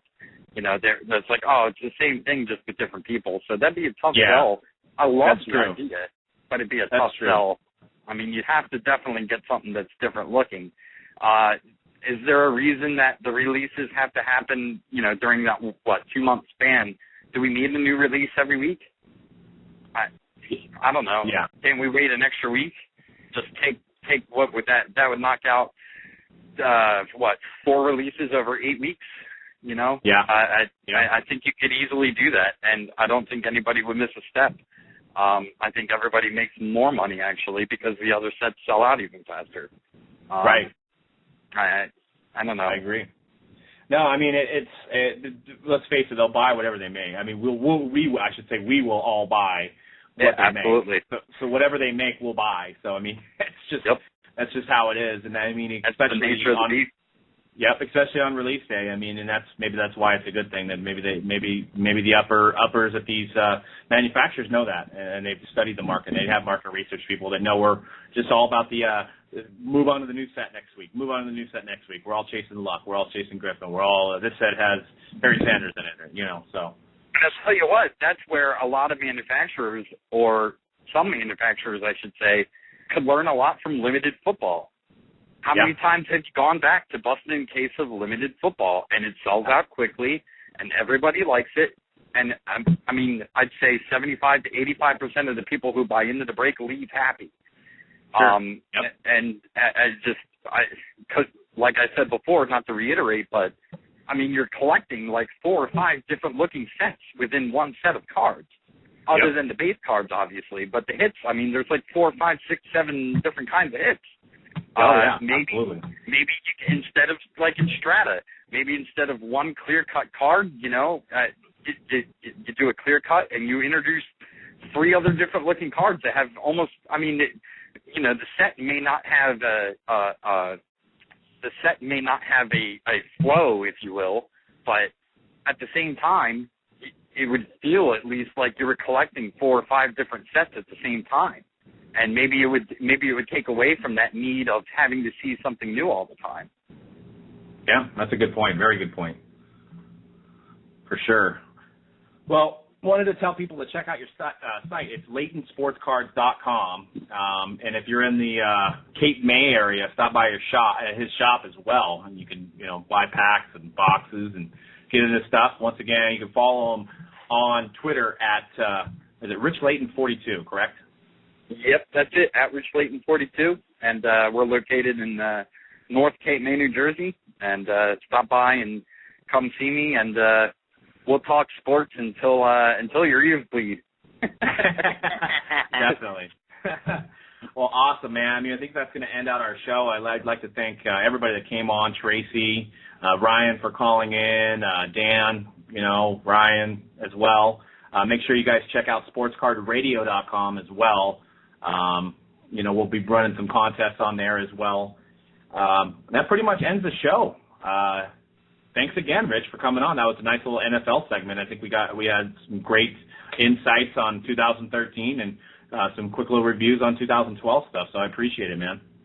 Absolutely, anytime, guys. And I look forward to coming back on, and we'll talk some baseball next time, maybe. There we go. Awesome, man. There we go. Maybe we can do a review on baseball, or just talk about new stuff that's coming out in 2013. Drinks are on me at the summit, guys. Hey, all right. I'm sure there'll be a few rounds to buy. So. Absolutely. All right, man. Well, we won't take any more of your time, but we'll check you out. I'll probably join a break as well, and we'll catch you later, man. Thanks, all right, guys. Take care. Thanks. Awesome, man. Well, that was a good show. Yeah, that was great. Definitely appreciate everybody in the chat. You guys have been hooking us up with info and, letting us. Better questions. I like the chat questions better than my questions. Yeah, you guys are awesome in the chat. Killing it.